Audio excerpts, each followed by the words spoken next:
Tantor Audio, a division of Recorded Books, presents Remember the Time by Tay Mo'nae. Narrated by Tony Isabella and Jair Bush.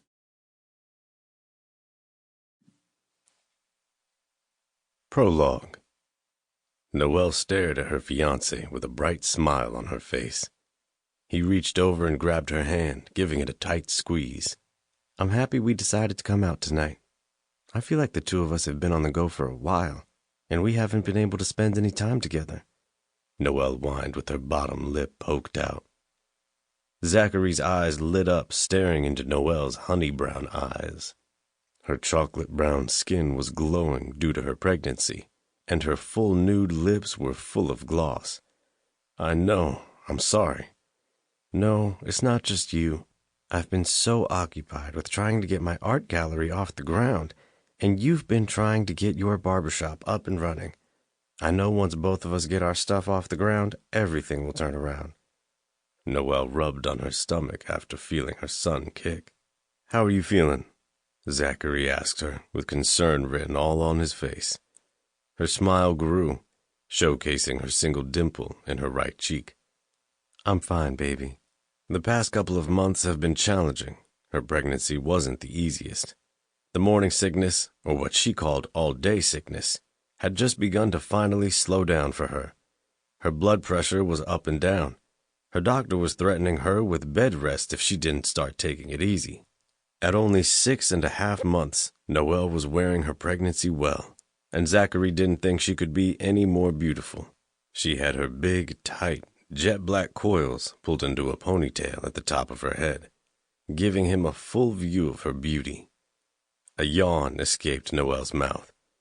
Zachary knew she was trying to keep a brave face, but he could see how tired she was all over her face.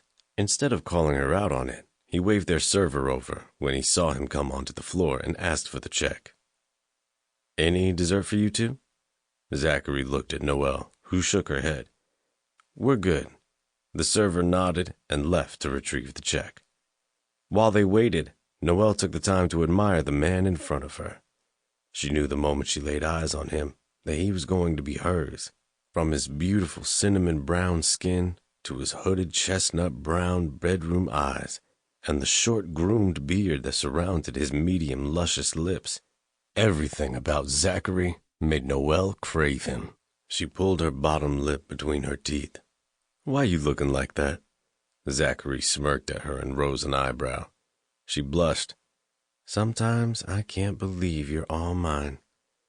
Zachary reached over and grabbed her hands again. And that's never going to change. Even without us having the wedding yet, I'm yours. All of me, baby. My mind, body, and soul crave nothing but you. I can't wait to make you my wife. He squeezed her hand. Zachary's words slammed into her like a truck hitting a wall. Her heart quickened in her chest, and her stomach grew warm. I love you. I love you too. The server came back with the check and placed it on the table. He thanked the couple, then turned and walked away. Zachary pulled out some cash and slid it into the black book before standing and making his way over to Noelle. He helped her stand, and once she was upright, he placed his hand on the small of her back. The couple walked to the front doors of the restaurant. Shit, it's coming down. Let me grab the car. Wait here, baby, Zachary told her.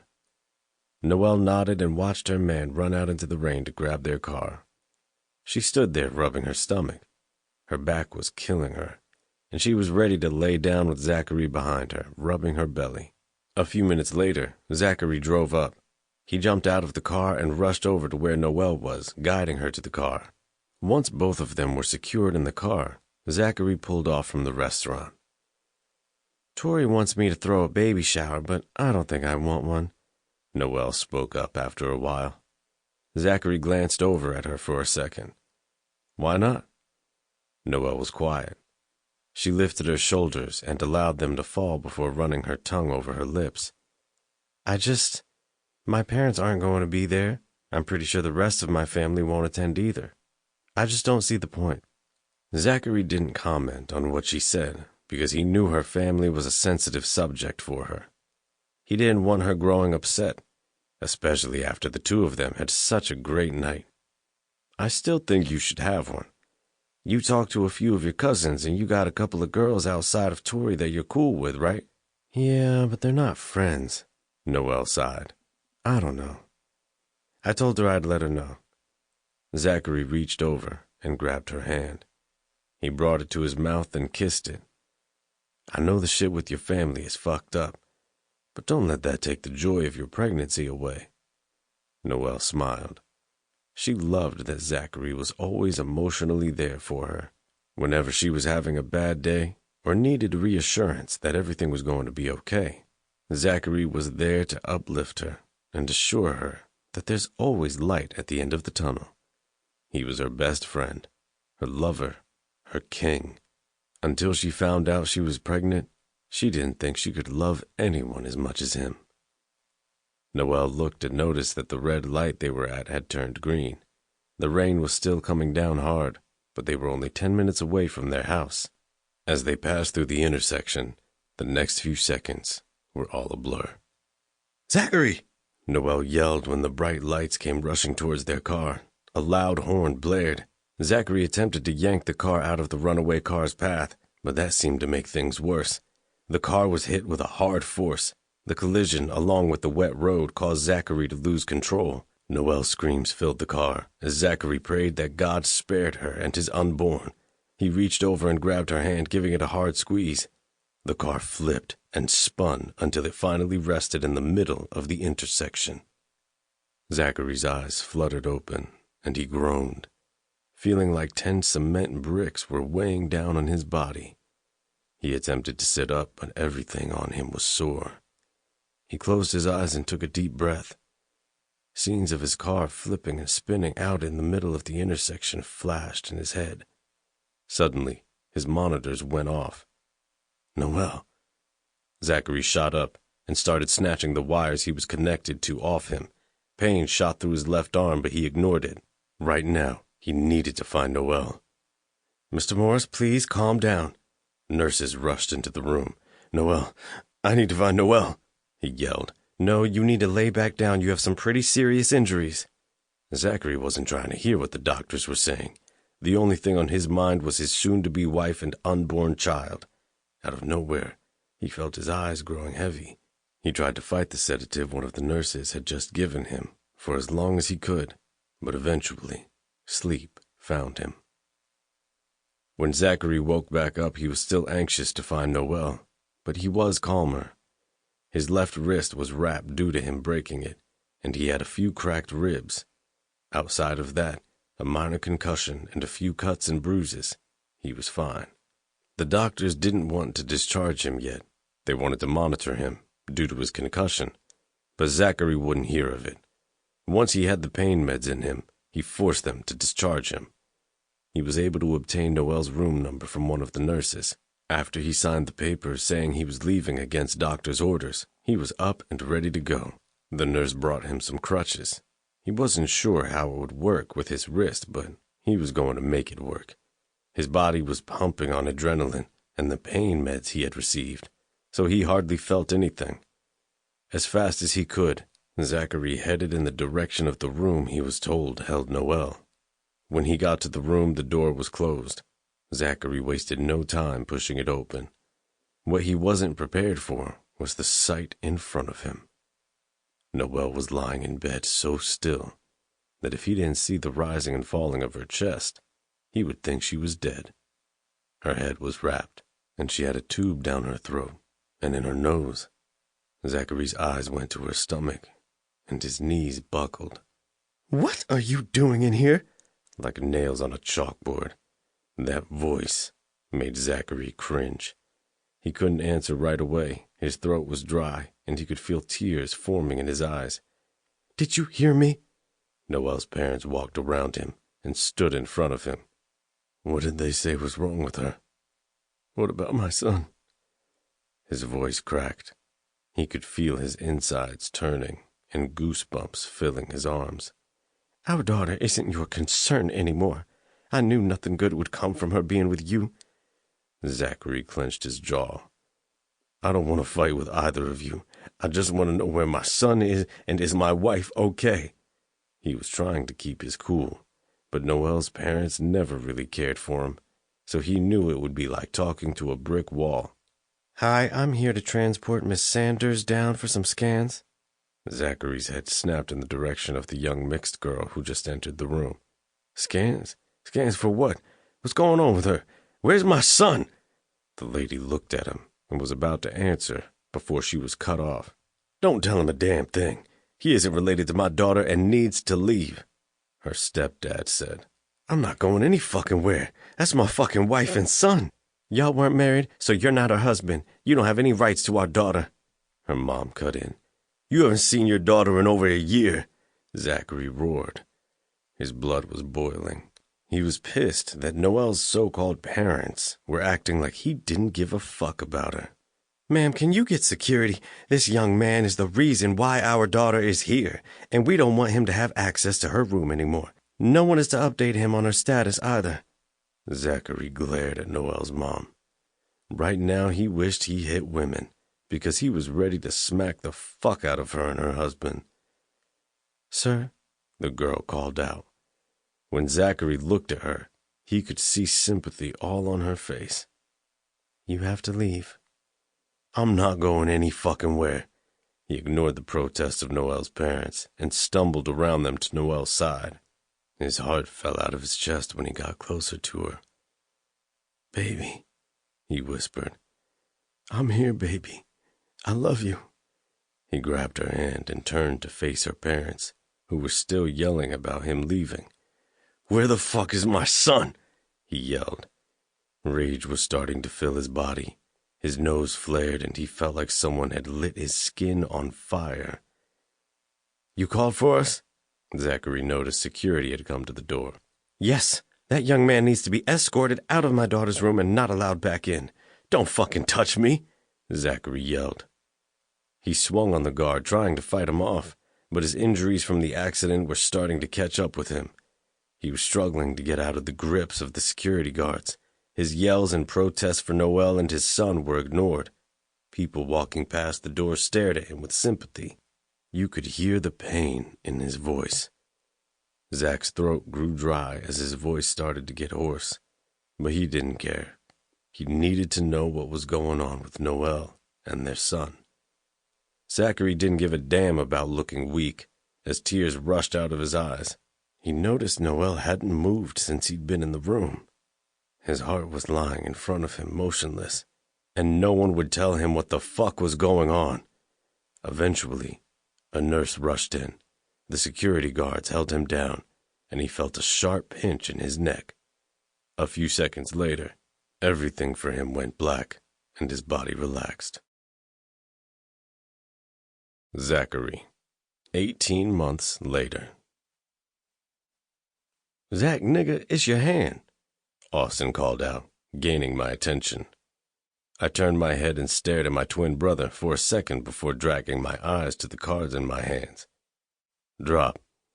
I lowered my cards, feeling confident my hand was low enough for me to win. I was currently at our monthly card games. Me, my brother, my best friend, and a couple of my brother's friends held. Tonight's poison was Tunk. "Man," a few of them groaned. A smirk appeared on my face, seeing my predictions were correct. I gathered the money on the card table, happily stuffing it in my pocket. "One more hand," my best friend Chase spoke, lifting the Silver Shadows beer in his hand. "This one of the best of his best blends," Chase commented, referencing the small new brewery that just opened in Butter Ridge Falls. Shadows Brewery was quickly stealing all the locals' taste buds by storm. "Nah, I'm about to call it a night," I told him, finishing the bottled beer in my hand. "Nigga, it's barely 12. Give us one more chance to win our money back." "Yeah, one more game and we'll let it go." I wasn't really trying to play another hand, but I gave in and decided to play one last hand. An hour and 3 more hands later, I finally stood up, ready to call it a night. "Hey, where was your head tonight?" Chase asked me as we headed out of Austin's house. I grabbed the back of my neck, attempting to rub some of the tension from it. "Just got some shit on my mind." "Like what?" I looked over at him. Lizzie's ass, man. I ran my hand down my face. She's been hinting that she wants to be more than just friends, and I keep telling her I'm not ready for that shit. A sympathetic look appeared on Chase's face. He reached over and grabbed my shoulder. It's been getting easier, right? I stared forward, down Austin's dark street. My mind shifted to the night my life changed. I kept trying to move on from that horrible night. The night I lost not just my girl and my son, but a piece of me. I hadn't felt complete since the night of the accident, and it took me a while to get where I could function normally without feeling guilty. I have my days still, but last night I had a dream about her and my son. She was lying in our bed breastfeeding him while smiling up at me. I cleared my throat. Each time I tried to get to the bed, it seemed to back further away from me. I pressed my lips together and shook my head. I'm sorry, man. You know No was like my sister, and I miss her too, but Zach, man. Chase paused for a second, gathering his thoughts. It's been almost 2 years, and even though you've been coming out of the house more and slowly getting back to you, you're still not living your life. Maybe trying to move on with Lizzie won't be a bad thing. I shook my head. Nah, I'm not ready. I shook his hand off my shoulder and started walking again. Chase followed behind me without saying another word. I know that my friends and family were still worried about me, but I didn't need them to be. I wasn't in the dark space I was in a year ago. The depression I fell into after the accident still sent shivers down my spine. It scared me to know that I could sink into a place where almost every day I contemplated ending it all. No one gave up on me, though. They forced me into counseling and grief therapy, where I met Lizzie. She became a friend not connected to my sad life that I desperately needed at the time. I was doing better now. I had control over my life now. I was eventually going to have to move on, but it was going to be on my time. I focused on the head I was currently cutting while listening to the loud chatter around me. Saturdays were the busiest days of the week, and today didn't disappoint. It took me longer than I would have liked to get my barbershop legacy cuts up and running. I inherited the love of cutting hair from my paternal grandfather. While my dad had no interest in becoming a barber, I did. I spent hours with my granddad in his shop when I was younger, learning everything I could about being a barber.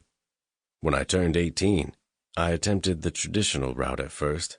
I ended up getting my associates in business and even tried a few odd jobs. Eventually, I grew bored, knowing I wasn't doing what I was passionate about. Once I turned 21, I applied to barber school to get my license. The closest barbershop was about a half hour out of town.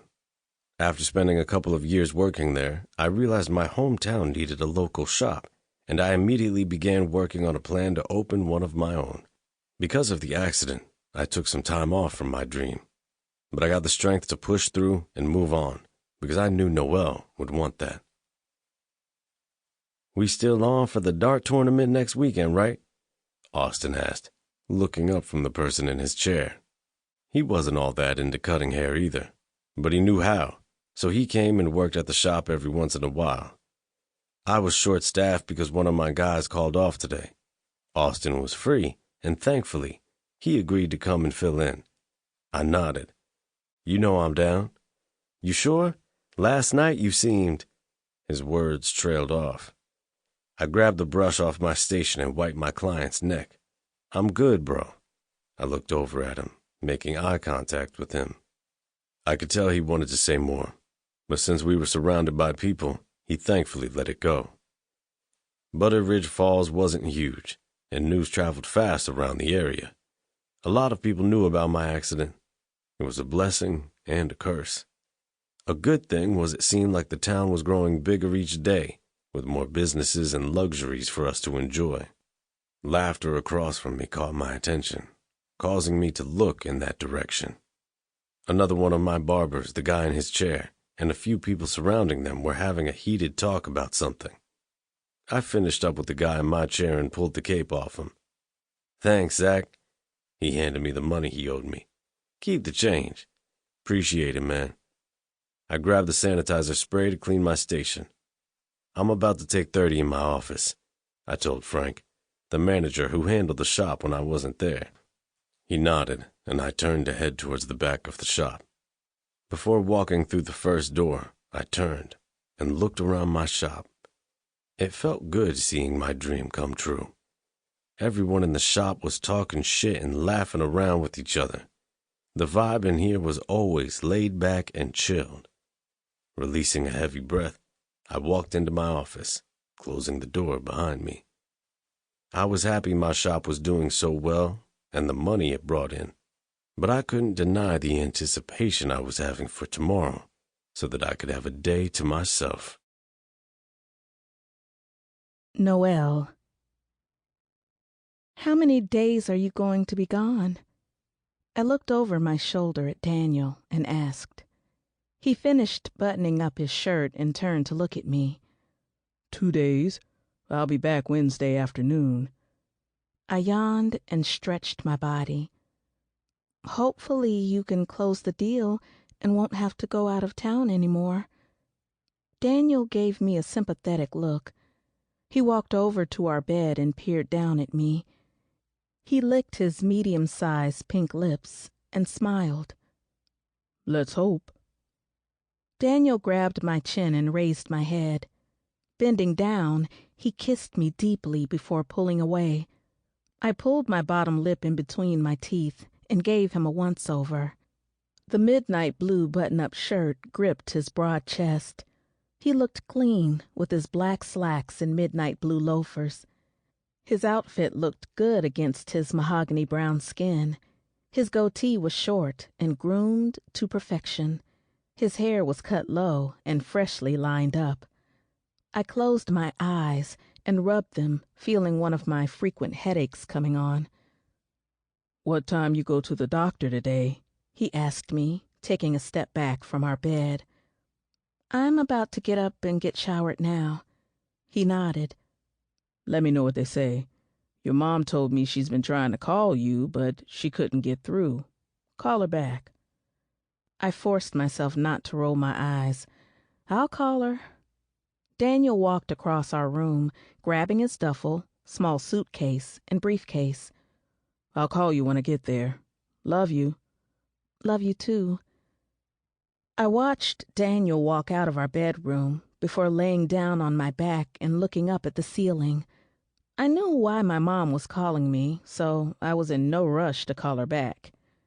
Reaching over and grabbing my phone, I saw I had about an hour until my appointment, meaning I needed to get up, shower, and dress now. "Your scans look good, Noel. How are the headaches since we switched your medication?" my doctor asked me. I ran my hand through my short, tight coils and looked at her. I had one this morning when I first woke up, but they have lightened up. She walked over to her computer and typed something. "On a scale 1 to 10? I licked my lips. "About a 7. She nodded. "Let's see how the medication does. We just put you on it, and I think this one will work better than the last 2. "I hope so." Dr. Jones looked at me. "If we don't see any improvements in about a month, we'll try something else." "Okay." Dr. Jones and I talked for a little longer before I was walking out of the room and scheduling my next appointment. I hated how often I had to see Dr. Jones. Since my car accident nearly 2 years ago, I suffered from chronic migraines.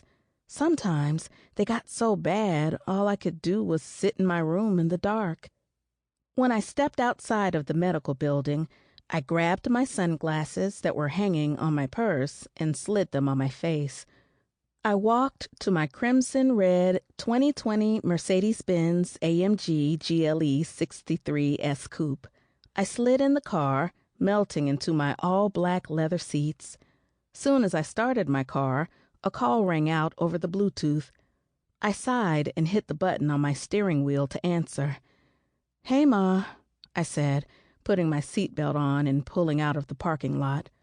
Well, it's nice of you to finally answer your phone. I mean, what's the point of you having a phone if you never answer it, Noelle? I rolled my eyes. Sorry, Mama. I haven't been feeling well lately. Oh? What's wrong? Morning sickness? A frown formed on my face. What? No.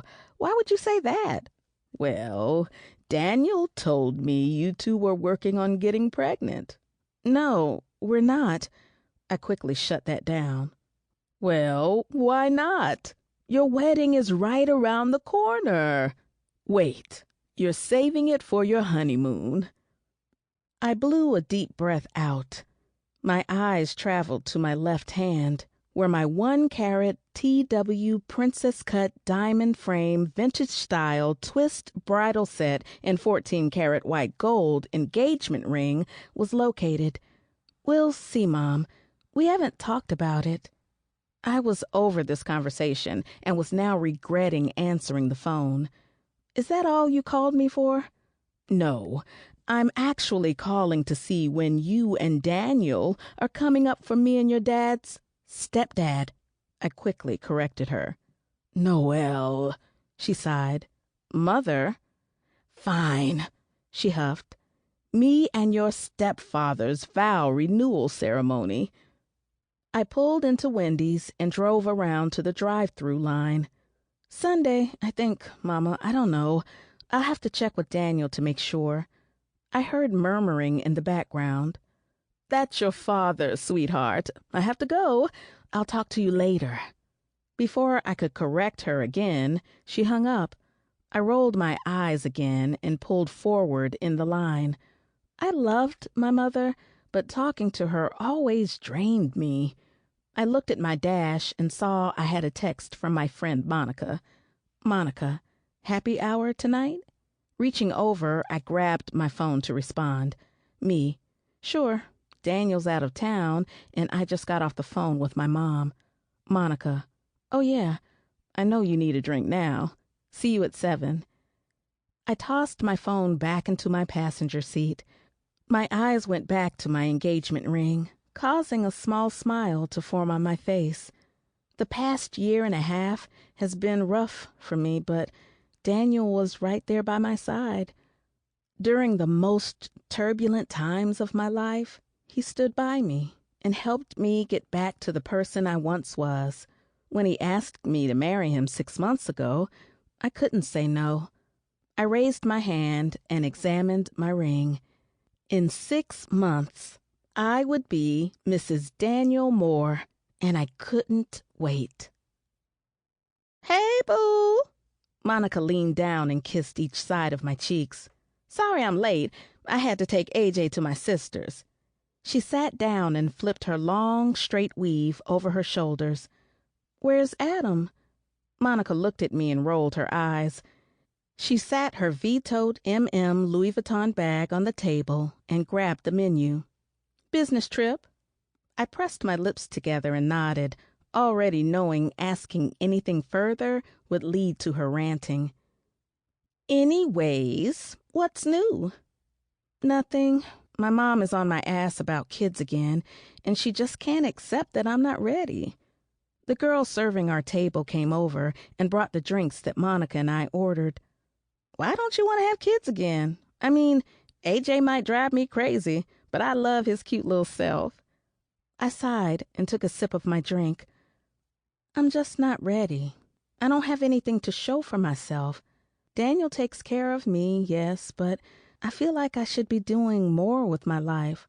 Like what? I mean, your man is fucking rich, Noelle. You don't have to do shit. I smacked my lips. I know that, and you might like being a housewife, but that's not me, Monica. I know we've only known each other for a year, but I've never been the one to just sit on my ass. And I don't know, I just feel like something's missing in my life. Like there's more for me out there, but I don't know what the hell it is. Monica looked at me like I was crazy. Girl, I don't know what the hell you're talking about, but hopefully you find whatever it is. Adam's ass isn't perfect, but he makes sure me and our son are taken care of, and I don't have to do anything but take... Sample complete.